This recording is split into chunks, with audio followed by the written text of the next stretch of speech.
Welcome back. How to communicate yourself in a vulnerable manner if you're not really used to it or haven't really done that before. Today's video is a follow-up to last week's video where I talked about vulnerability, shame, and true connections. That video was a bit more of a theoretical, let's call it a warm-up, or maybe let's call it a bit of avoidance of getting into the practical stuff, however you want to call it. This is today about practically actually how to get into situations where you are able to communicate yourself in a way that you manage to open up and be vulnerable, and at the same time how to recognize some of the aspects of red flags in relationships that maybe it's not really safe for you to be all that vulnerable. Hi, my name is Julia Hardmeier. I'm a theologian, psychologist, and on A Voice Calling Out here on YouTube, I like to create mental health content about all sorts of topics that are interesting to you and that have something to do with growth, with mental health, with developing resilience and all that kind of stuff from a perspective that is psychologically evidence-based and it's biblically, spiritually based. And if you enjoy this kind of content, make sure you subscribe to my channel and hit that bell notification button so that YouTube will know to send you a notification about each video that I'm uploading. I'm actually on my way to having 100 subscribers on this channel, which is yay, a lot of celebration for me and for all of us.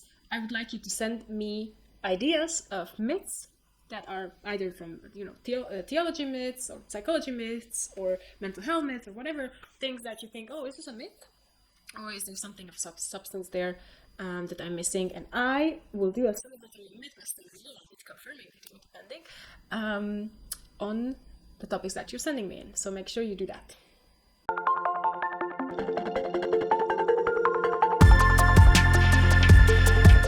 The first thing that I want you to know is I want you to realize that not all relationships were created equal.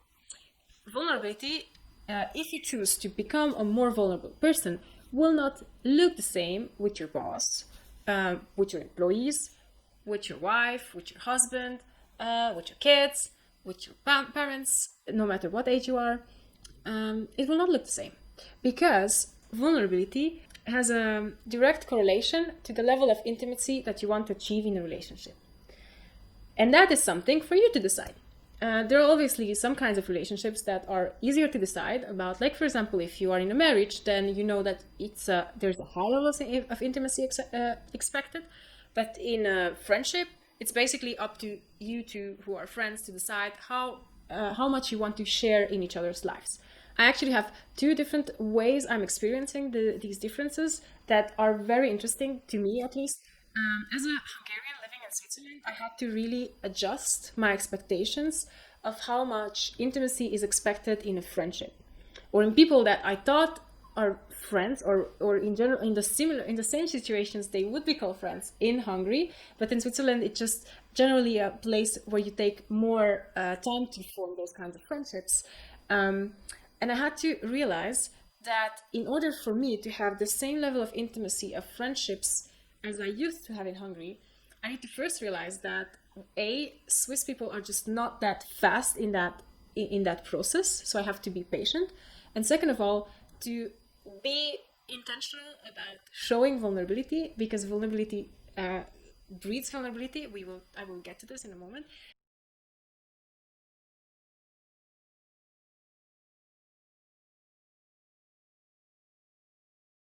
Secondly, the best way to start developing more vulnerability in a relationship is by starting small, kind of like dipping your toes, and then go from there.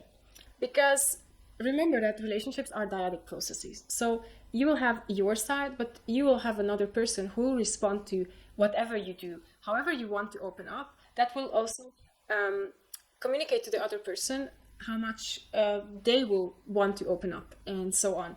So I have an example about this. A couple of months ago, I decided with a new friend from church to start a Bible study group and prayer group, just the two of us together. And there was a little bit of going back and forth about this. And then at some point when we were talking about this, I felt that little feeling in my stomach of something that I wanted to not really cover, to not really show and kind of cover up. And I decided to stand by it and to say, I actually have this need that I would love our small group to fulfill. Do you think this is possible? And that was a very vulnerable moment for me. And the way she reacted was basically saying, I was so afraid to say this out loud, but I have the same need actually. So, as you can see, if you just open up a little bit and see what happens, there's a big chance that the other person will come back to you and say, oh, me too. And that's already a bit of a more open relationship. You don't have to, share your biggest secret or your biggest shame or whatever. You can just share that little something that is below the line of what you would normally share in a relationship that you feel safe, important to say, and see what happens.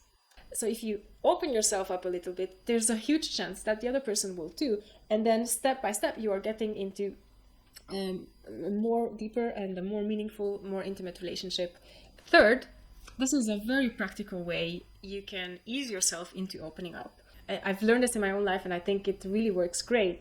Is this whenever you are in that situation that you've decided, okay, now I want to try out a little bit of vulnerability, to just go and name that feeling in your stomach about the sharing. So let's say the actual thing that you want to share, let's say a very, very vulnerable thing to share is to confess your liking of a person or love to a person that they don't know yet. And you have a feeling about that. Like, for example, that makes you nervous or a little bit uncomfortable or a bit sweaty. And what I like to do is just to go to that person and to name that feeling about the feeling. Like, this would be just to go there and say, actually, right now I have a huge hole in my stomach about what I'm going to tell you. And basically, right now, as I was just imagining this, and you will feel it too, just went away.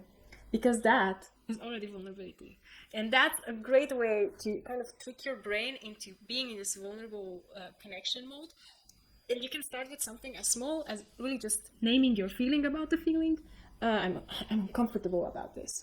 To be honest, I have been practicing this before I make my videos, just to say, okay, now I'm actually very nervous about doing these videos. And you probably have seen it. I feel it at least. I feel a lot more confident since then, because it helps. It tells your brain, hey, you can do this. Do a little bit, and then you can do more.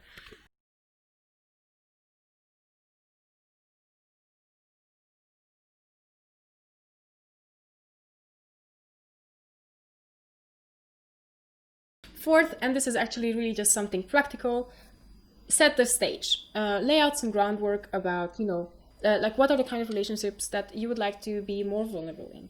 Are these friendships? Is it your marriage? Is it relationship with your parents? Think about the already existing dynamic of these relationships, and just think about a couple of things beforehand of what you would like to share. And ask yourself, do I want to share particular things, or do I just want to share this general feeling, this general desire to be more open, to be a little bit more open in a relationship? And then just go and think about, what would be the right time to do this? What would be the right space to do this? Obviously, what you want is a time that you are in a relaxed but not too tired state. No distractions. Put your phone away. Put your social media, TV, everything away, and start as I said. Oh, I'm feeling energized by this, or uncomfortable, or whatever comes up, and then see how it goes. Open up a little bit. See what the person is responding, how is responding, and I am sure that because for most of us, this is actually just something that we need to learn to implement in our lives. Most of your responses will be positive, will be just, oh yeah, me too. And I have been more than one time in my life in a situation where I had to be the one who had to share something. So I get, the openness rolling. And in maybe 9 out of 10 situations, that just brought more openness, more vulnerability, more real intimacy in my relationships.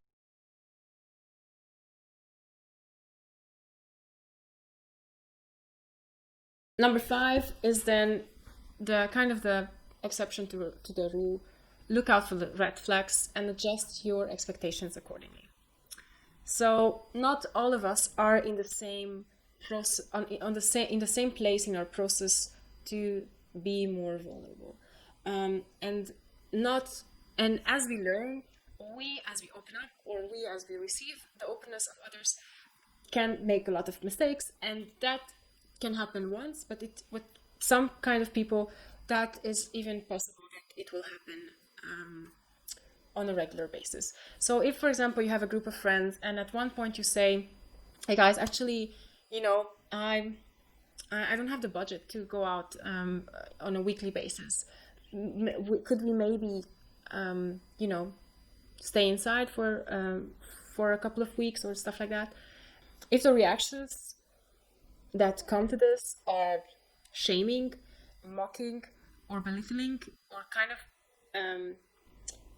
or really not taking you seriously, then you know that you've kind of hit a wall and you've triggered something in that other person that is not your fault, but you need to know about this. That receives your vulnerability with a whoa, we don't do this. We don't do this in this community, or we don't do this in this relationship. And that is kind of then your decision. If there are these kinds of people in your life, I know that there's definitely these kinds of people in my life. You have to decide, do you want them in your life? And if so, in what capacity, in what manner? How can you still be your open and vulnerable self, but calibrated to a level of expectation that doesn't end up wounding you? Like if, for example, you have people in your life that you still want in your life, but would never understand that you allocate your budget differently than them, then you will have to learn to figure out a way where you still communicate yourself and openly, but at the same time don't allow them as much power over you, so as to shame you about your decisions.